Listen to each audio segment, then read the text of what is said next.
Hello and welcome everybody, I'm oneproudbavarian and we are here with a very important Victoria 3 dev diary. This one is about naval combat and gunboat diplomacy in the upcoming DLC and free patch that comes out on the 28th of April.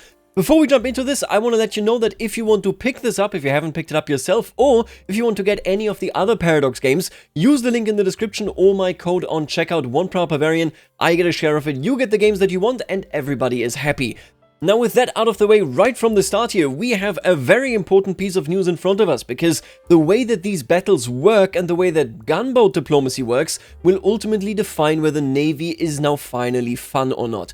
I am dead serious when I say this. Obviously we have now seen a lot of other information already related to how do you build up a navy, how do ship types work and so on and so forth, but fundamentally, either when I'm at war, it's fun or it is not fun. This is also pivotal for me personally because I do think that we are going to see some major reworks to the military, so land warfare in general in the coming years, hopefully in the next year, but you never know when exactly these things happen. And what I am saying is that if they manage to reform this system into something that is fun, then I'm very positive towards land warfare.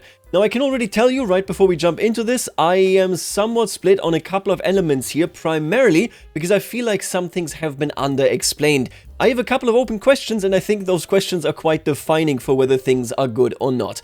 Now, anyway, let's take a look at this. This one was written by Tunai. We're going to take a look at fleet missions for starters. The way this has been handled before was that you would pick a fleet of your choice, set its admirals to the naval orders that you'd like them to execute, and then send them off to a node somewhere in the world to conduct their mission. That's true, really finicky right now. It is all one node and several admirals having several commands, of course. Very cumbersome. That has changed.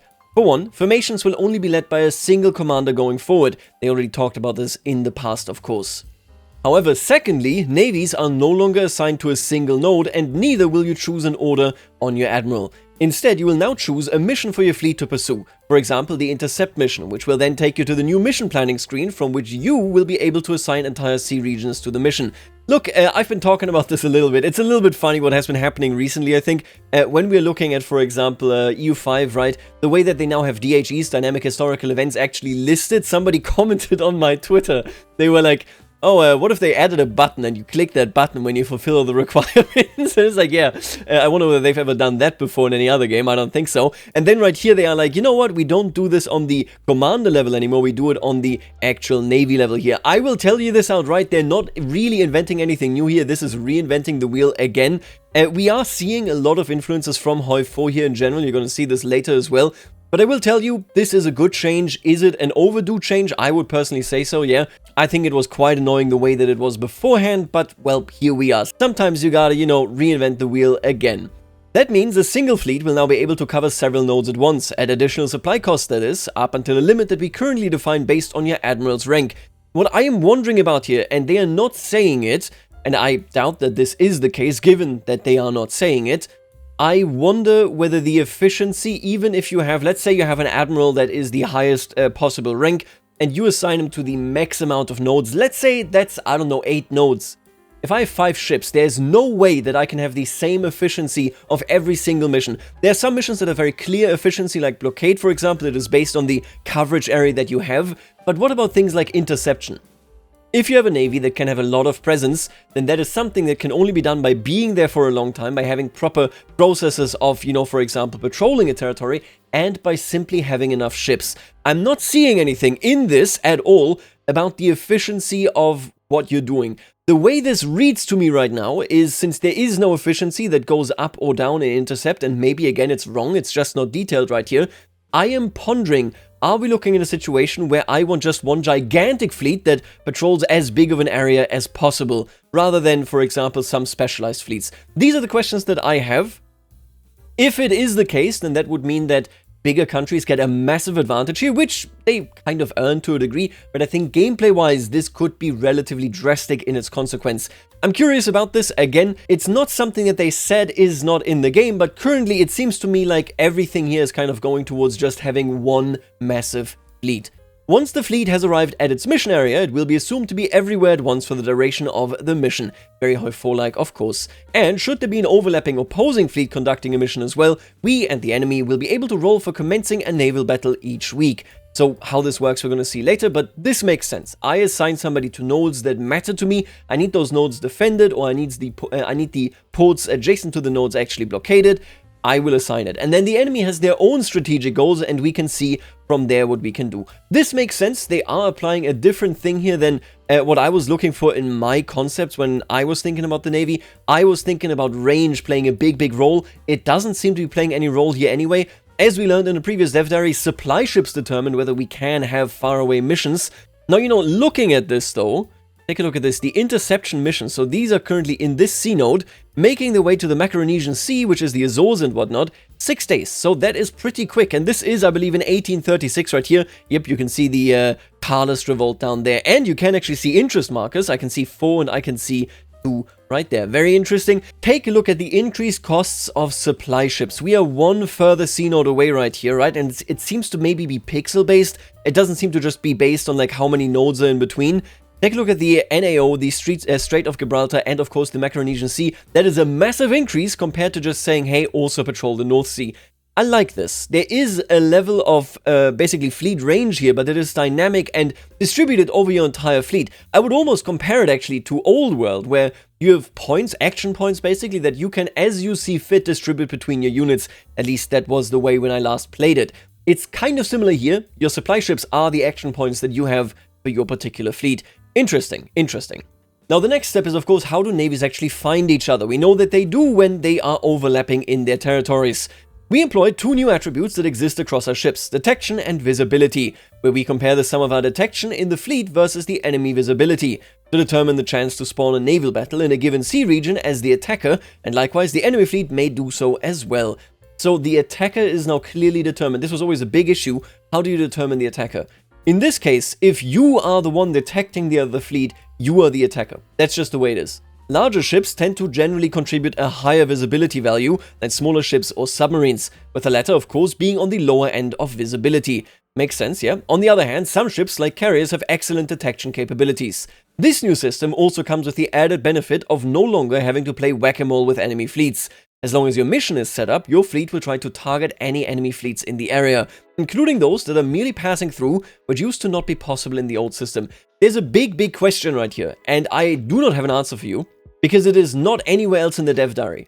They have the intercept mission, and they have the blockade mission. We're going to see this here in a second. We do not know whether blockades, let's say I have a blockade and it is 100% efficient, right? So like I have maximum levels of blockade.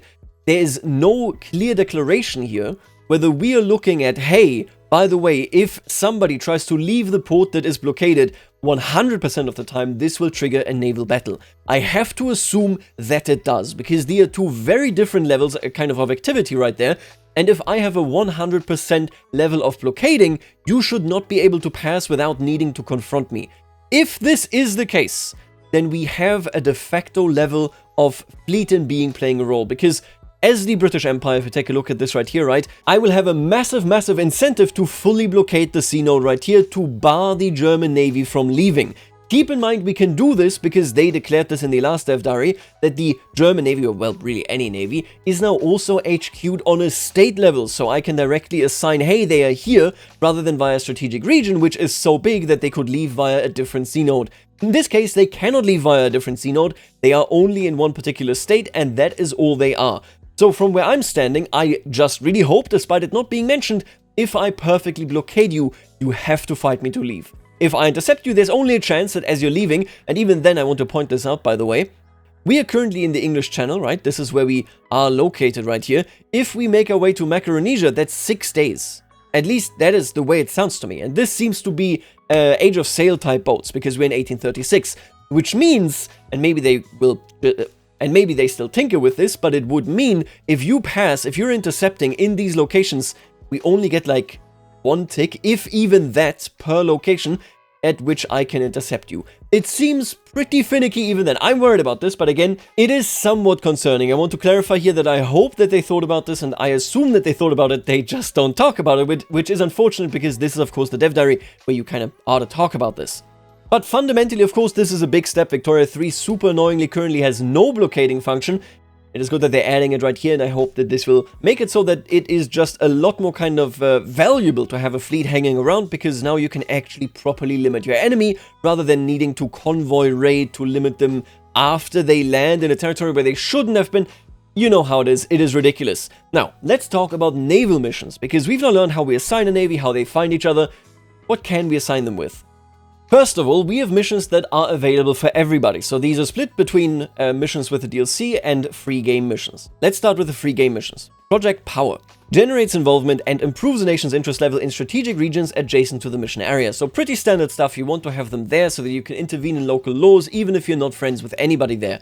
I would like this to play a big role in a feature that we're going to talk about later. We're going to talk about that when we get to it. The gunboat diplomacy should play like an actual significant role there, but okay. Intercept will try to catch and attack enemy fleets that are either passing through or operating in the mission area. So again, this is the interception. You get a chance of intercepting them based on the detection and visibility values. Hopefully when they pass through, there's a relatively high chance if you have a really high amount of fleet. What I'm missing here again is that if you have a ton of nodes assigned to your fleet, that fleet can't do it just because the admiral is bigger and you have the supply ships, but rather because the fleet should be massive as well. Next up, we have blockades. Blockades enemy state adjacent to the mission area. The way this works now, as opposed to the old one fleet, one sea node system, is that your total blockade strength will be divided up between all mission areas and eligible states. Right, so this right here, again, the blockade strength actually has a percentage. Intercept should, to be honest with you, work the same, where the chance of interception is based on just how many sea nodes you're covering with the navy that you have. But we only see this in the blockade term, which is why I bring it up. We don't see this specified in intercept. I hope they fixed it, but I want to point this out because this is the system that will make or break whether the navy again is fun. It is very important that we keep an eye on this so we point out potential weaknesses. Next up, we have raid supply lines. Replacing the former convoy raiding order, the fleet will try to disrupt enemy supply lines by hunting down and targeting enemy supply ships, in the mission area specifically, and otherwise trying to avoid battles. So this right there makes sense. Now do keep in mind, this is only against supply ships. It is not at all about commercial raiding, right? So this is not actually something that is taking place right here. That comes later in the DLC content right there. It's interesting because it is, of course, a fundamental thing that a navy can do. But I will also say that convoy raiding, commercial raiding, basically fundamentally, is something that in the core elements of this period does not actually happen that often. I know that Germany, for example, is an example right there. That Germany in World War I is an example right there, but it's kind of iffy in how this would be displayed as a proper mission. Then we have protect supply lines, the counter mission to raid supply lines, where the fleet will try to protect supply ships passing through the area and avoid enemy fleets otherwise. Now next up, we have the missions that are only available if you own the Great Wave. Again, you can pick that up with my code. We have port bombardment, an alternative to blockading which creates devastation in states adjacent to the mission area, up to a capped value per state, and even has a chance to reduce levels of coastal buildings. I assume naval forts, fishing, and so on and so forth. This is an interesting mission. It says alternative. I wonder whether it also has the same effect as blockading. It's just basically better. It might generate some infamy. I'm not sure, right? The way that I see this is I can see obvious cases where I would use this. For example, if you're at war with, let's say, Japan, you're at war with China, you want mostly devastation, and then you can actually invade them. I can also see this in situations where you want to invade a proper other great power player, and you need to wear them down before you can launch your actual naval invasion. I will say that if we're looking at this and we're saying, well, I could just might as well blockade them, honestly, blockading might just be the better choice. I feel like this is specifically something for like the later parts of the game and for the particular missions that you have where you want to take over just like a port for a treaty port. You know, that is when port bombardment would be attractive. Then we got piracy, and this one is interesting. It's very crazy for me to see this here. Unrecognized nations will be able to engage in the age-old tradition and very honorable business of piracy by sending them off to skim off a percentage of trade volume, passing through the mission area and depositing it directly into the state treasury. Then something that directly fits into this is privateering. Privateering is much similar to piracy, though differs in that recognized nations also have access to it, and that is only available while at war. This allows you to target the civilian vessels of enemy nations specifically by handing out letters of marque to your fleet's marquee, right? Then lastly, of course, also connected to this, we have hunt pirates. Works much akin to intercept or protect supply lines, but your fleet will only be sent out to crush pirate fleets that are set to the piracy mission, and maybe capture the odd pirate king and have him executed and locked down along the way. That is how you need to do this. I feel mixed about this. So first of all, I do think that regular, not just like the privateering thing is one of those things where I'm like, okay, fair enough, yeah, I can see it. What you need to know about piracy in this age is that the Western powers had already signed a treaty that states we do not do piracy. There were some out of the ordinary that didn't sign it, for example, the United States of America, because they were saying no, because this is the only option that we have if you declare war against us. Obviously, we're going to do piracy. One of the big lessons that you can take away from specifically naval warfare is that if you ask any given military leader whether he would do something that is technically illegal because their country agreed to it in an international treaty, or whether he would lose the war, he will always go ahead and say, yeah, obviously I'm gonna do this. I'm not gonna lose the British Empire because I let food through to the German Empire. This is just a fundamental level. These treaties exist for as long as you're comfortable with them, essentially, on a practical military planning level. But what I need to say here is that supply chain raiding on a commercial level should carry a massive infamy cost, but be possible without needing to hand out letters to third parties, you know, that are basically being chartered. Because this is, yeah, sure, it is something that was still, you know, basically coming out of the area that Victoria 3 starts in. I will say that it's not what was practiced most by recognized nations in this period. The way that I see it is, I think it's a fine feature, but I would like to see a regular raiding of commercial interests as well, right? If you have, for example, everything sitting around in terms of submarines and you send them into the Atlantic or you send them into the British Isles, which is, by the way, during World War I, most of the convoy kills that were done by the Germans in the actual, during the war, it was very, very close to the British Isles, because that is where you can assume you would actually find other ships. I would like to see something to disrupt just commercial trading rather than supply ships in general. That would be nice. The other thing that I will say, and this is now kind of confusing, but essentially, the Great Qing was actually using piracy, and in particular here privateering, via letters given to other vessels that they can just get active during the Opium Wars, and it very, very drastically negatively affected their standing afterwards, not diplomatically, but economically. So you had basically the great age of piracy. This is not a joke. It's an amazing period that I still need to read more about. But you basically had a great age of piracy in the South China Sea at the time that even prompted many Europeans to send ships. For example, Prussia was also present. They sent ships that were participating in anti-piracy measures long after the Opium Wars were over, and much of the British administration of Hong Kong at the time was actually busy dealing with this. There are some fascinating stories about crazy pirate kings, basically, and Americans, for example, making their way to China, becoming pirate kings. It's insane stuff. But what I'm telling you here is that piracy is something, yes, the Great Qing did practice it, it was one of their strategies, but especially the aftermath, actually, where you then had lingering piracy effects way beyond anything that was state-sanctioned directly by state troops, because this is ultimately what piracy is right here, right? This is one of those things where I'm like, this should linger and it should negatively affect the entire region for trade benefits. I'm not seeing this. This is one of the big drawbacks that I do want to bring up here, and I don't think that this is in the game. For the other stuff, I'm like, I think they might have just not mentioned it. But where I'm coming from here is I like the implementation from piracy. What I would have liked to see is just regular commercial raiding as we had it at the in World War I, for example, right?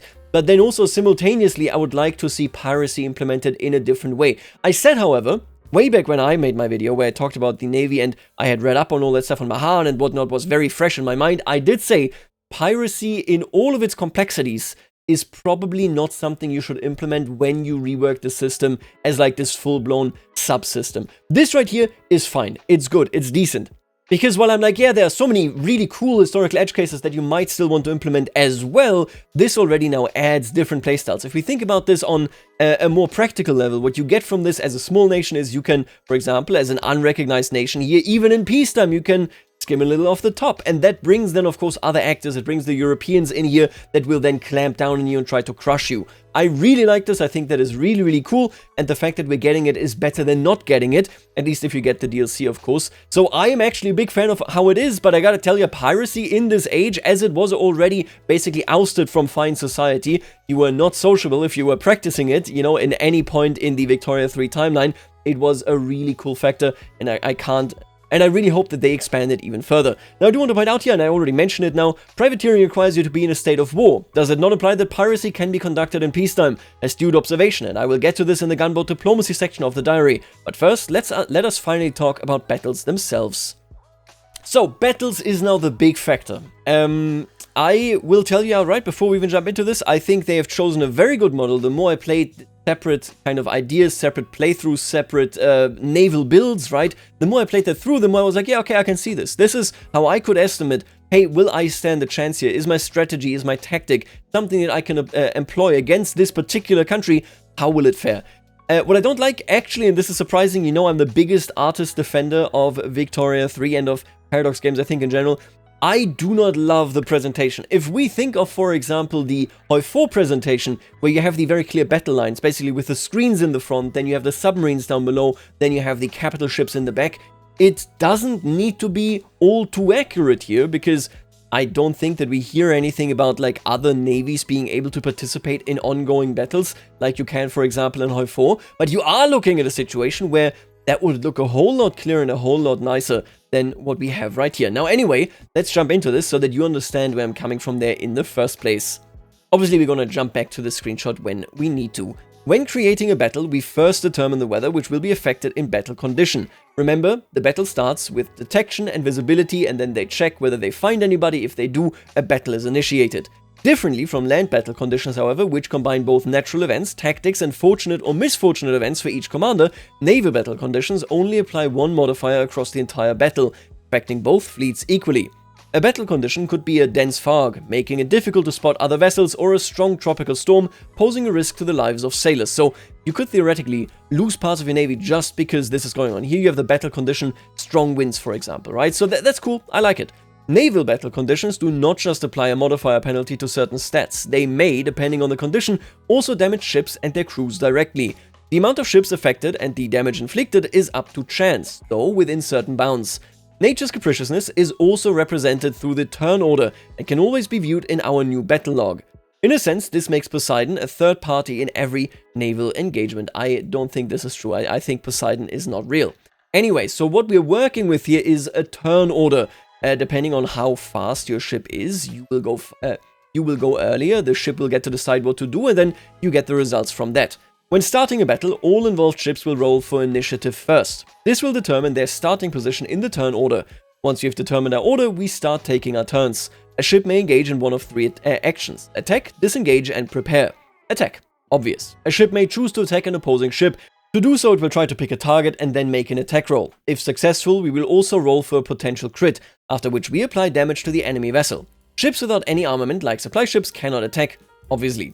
This is where I would like to introduce you to our next set of attributes: screening and vulnerability.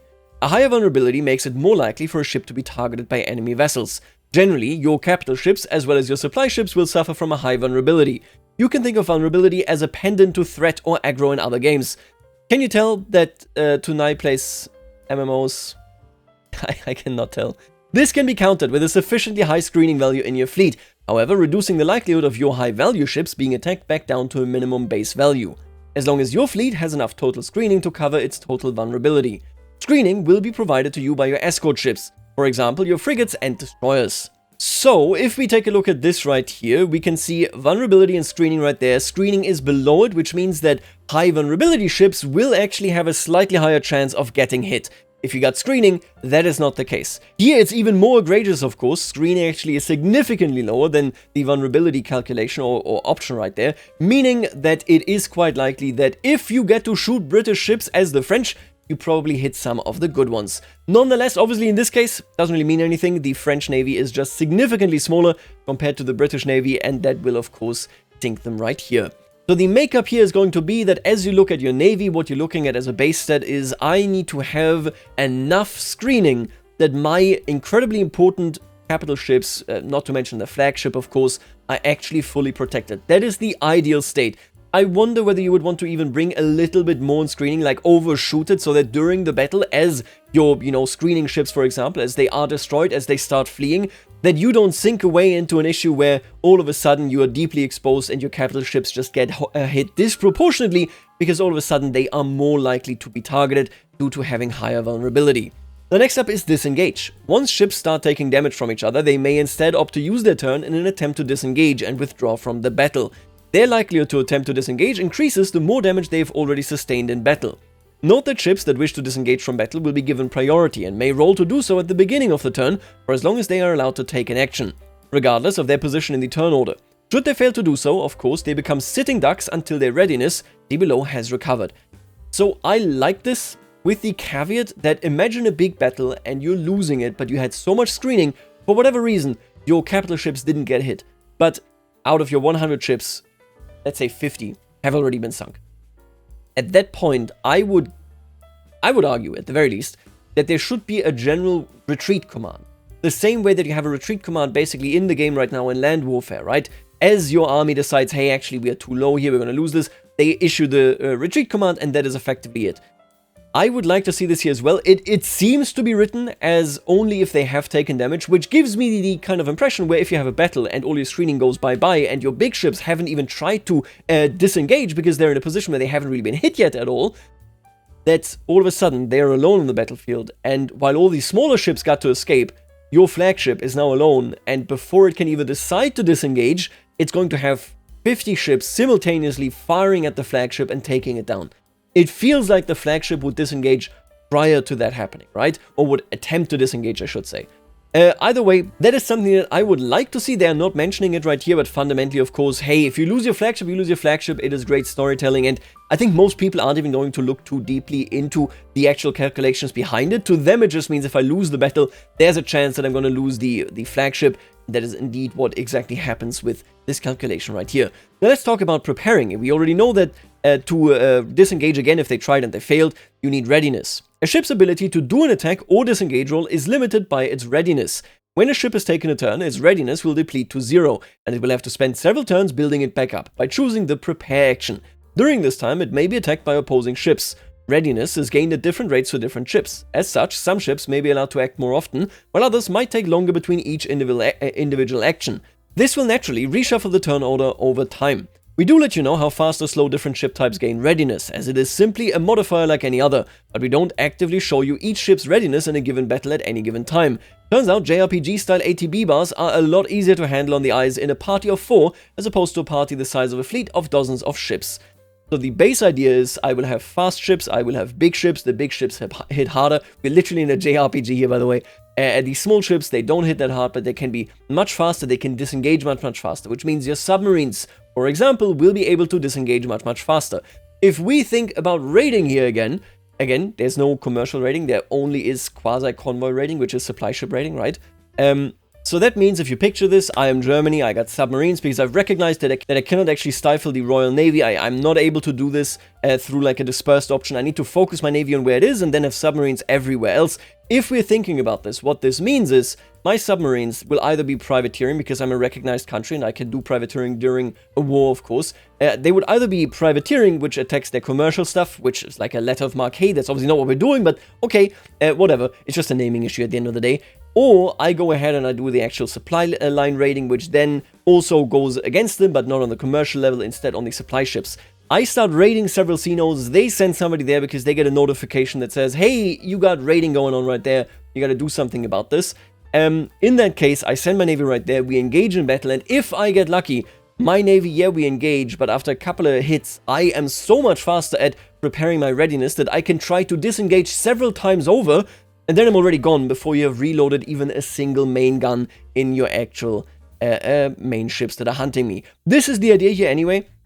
I do think that is quite nice. I think the way that this works is very clear, very straightforward. The base idea is the initiative matters first, and then when you get to take your next turn is depending on the readiness recovery of your ship. This makes sense. We can very clearly now see faster ships, we can see ships that are able to reload their guns in a different fashion, and of course, we can see what kind of role the vulnerability plays right here. If my big ship felt pretty good, it shoots and then it can't take a turn, but then all of a sudden the screening goes down because they've been hammering away on my screens, I have several turns where that ship can't even try to disengage, and I can try to take it down by virtue of, well, the ship simply not being able to flee or shoot at me to take me down in return.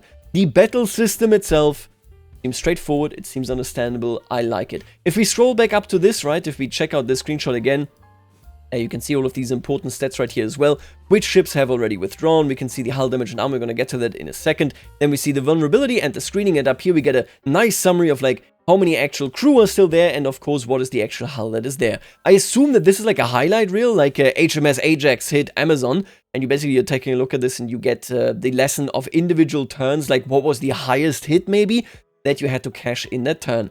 I like this, but I still want to say, I think if I had a Hoi 4 like kind of diagram where I see the screening, where I see what is behind and all that kind of stuff, it would just be a better presentation. To me, this right here screams like something where I'm like, I'm gonna maybe look at these stats because they matter, right? But everything else, it's just like, yeah, you got all these stats here in the ship of the line. You could theoretically scroll through this, but why wouldn't I have this much more nicely depicted on the actual battle line? That would be nice, even if the gameplay effect of this, of course, isn't that significant because screening is a general stat that you have right there.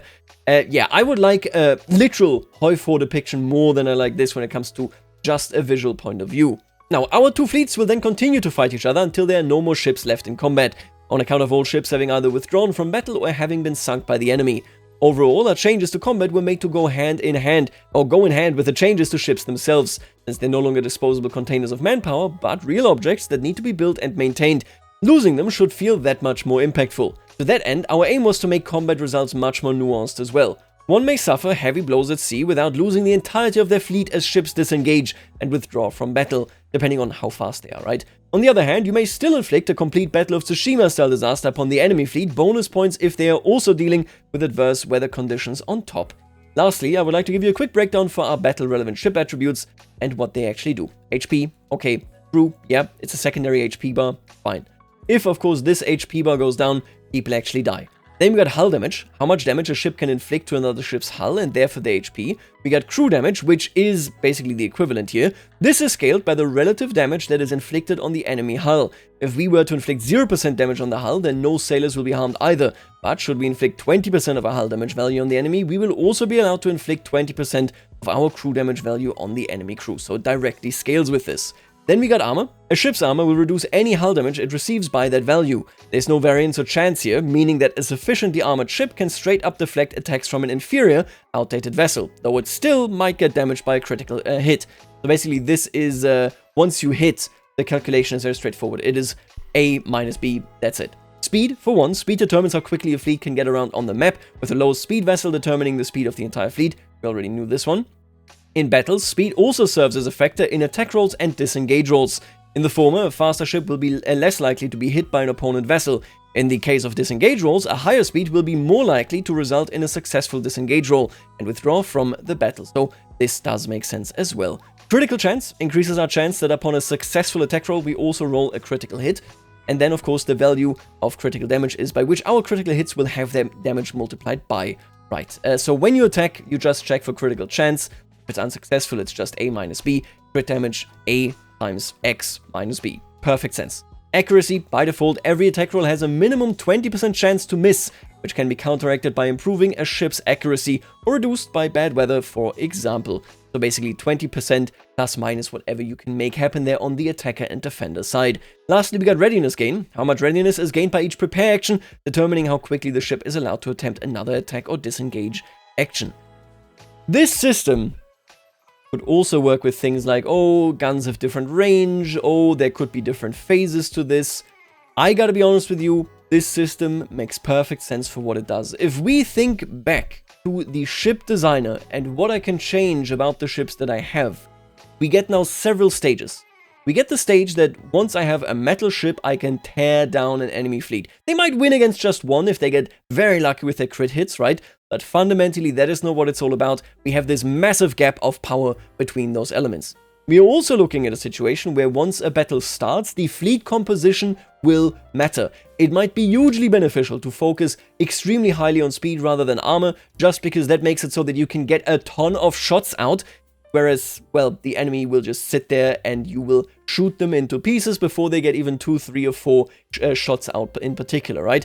They will have a lower chance of hitting and so on and so forth. The different strategies and what you want to do as a nation that can invest only so much versus a nation that has infinite amount of money to invest into the fleet, Britain, of course, those are different strategies. So in the context of this creating an interesting rock, paper, scissors style game that is relatively complex, it fully fulfills every single kind of idea that we have there.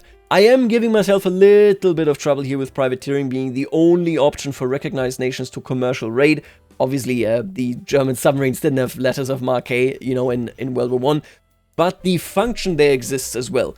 Now, I did mention that I would like to see a different visualization, and I did mention that I have some concerns about the missions, whether they are affecting things like blockading, whether that is a 100% battle or not, but I'm going to assume that they have thought of this, to be honest with you. So yeah, where I'm coming from there is I think this is a massive step forward. This is a rework, like it will actually make this fun, barring, of course, these issues that we were talking about being addressed. My one fear that I have is that there doesn't seem to be any stickiness to missions. Like, for example, if I tell my submarines to do convoy raiding in the North Atlantic, I don't seem to be locked into that mission at all. So I could raid there, and when I see, hey, an enemy navy has arrived, I can just go and assign myself somewhere else. We would still end up with the same whack-a-mole game. I'm not sure that that is the case, but currently from how I'm reading it, it seems to be the case. The other thing that I actually didn't mention at all, just looking at this now, I would guess that we still have full visibility. In the past, Victoria 3 had full visibility of all troops and of all ships of the enemy, because there was no reason for a genuine fog of war. That doesn't have to... It doesn't seem to have changed, right? We still get full visibility here. Actually, this is the 35 fleet, so like it's not like I see anything else. But we basically get full visibility that there is an enemy operating there, which makes me think, when I set submarines to be active somewhere, it feels like I can just move them around once I notice an enemy arrived. This whack-a-mole wouldn't be the case if A, we couldn't see them, or if B, we were in a situation where missions have a certain stickiness, like, for example, I can't move my submarines non-stop, because then the mission efficiency would be 0 and it needs to build up from 0 to 100. I'm not seeing any of this. My worry is essentially, are we still looking at this whack-a-moling, despite it explicitly being stated that the whack-a-moling is gone? Not too sure about this, but the fundamental system here, what we're getting, good. I think there's no doubt about that. It's just the devil is, as always, I guess, in the details. Now let's move on to gunboat diplomacy and naval hostilities. This is DLC specific. When signing a treaty, you will find that there is a new checkbox called Threaten Naval Hostilities next to the pre-existing obligation boxes. Threatening another nation with the might of your navy will add extra acceptance to that singular deal that you would really like them to accept, and it will instantly cause a diplomatic incident, increasing your infamy as well as reducing your relations with the target nation and their neighbors. Should they be so wise to accept your terms, there will be peace in our time, of course, but if not, you will automatically engage in a state of naval hostilities. For a duration of 180 days, you will be able to engage the other nation at sea, bombard and blockade their ports as a punishment for objecting to your great and mutually beneficial proposal, all without entering a formal state of war. With this feature, we really aimed at delivering further on the immersion of being an imperial power, but also attempted to step into more nuanced and era-appropriate definitions of diplomacy and war by experimenting with ways to have armed conflict outside of formal wars, which is something we have been meaning to try for a while. So this is the interface right here. This is a declaration. You give me Zanzibar and I get investment rights. No, the other way around, actually. You get investment rights and I will threaten naval hostilities. In this case, mine is 1,251 because they just don't want it. I am gonna be honest with you. I like the make this work button. I'm gonna be honest with you, okay? When I look at this feature, yet again, there are many unanswered questions. What I mean here, for example, is, okay, 180 days of hostility. What happens if in those 180 days, I go sink your entire navy, bombard all of your shores, cut off all your supply lines, do complete commercial raiding?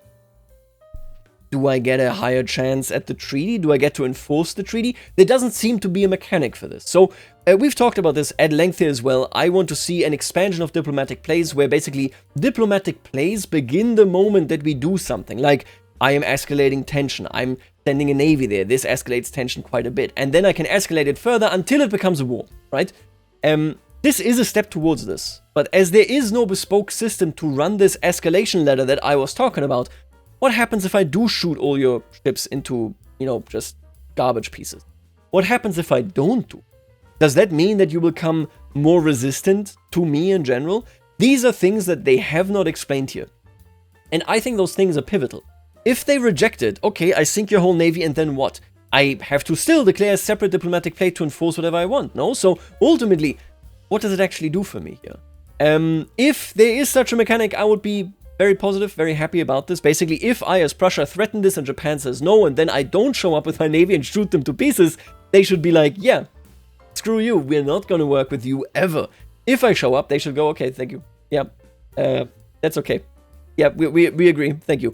Currently hasn't been stated. We don't see anything right there. Obviously, I like this feature, but the full implementation isn't explained in a way that really makes sense to me, where I can say I can see that this as a standalone mechanic already works. So for me, honestly, this is a big waiting thing right here. You will notice that in these dev diary, in this, I should say, mechanically kind of exact dev diary, I'm a lot more kind of nitpicking, because that is what matters here, right? If you can see yourself in a situation, and then that situation, this mechanic, ends up with you going, that didn't do anything for me, or that didn't work the way that I expected it to work, that's bad. You can actually test it here, basically, see whether the bones are working. And all I can say is, I really like what we've seen here.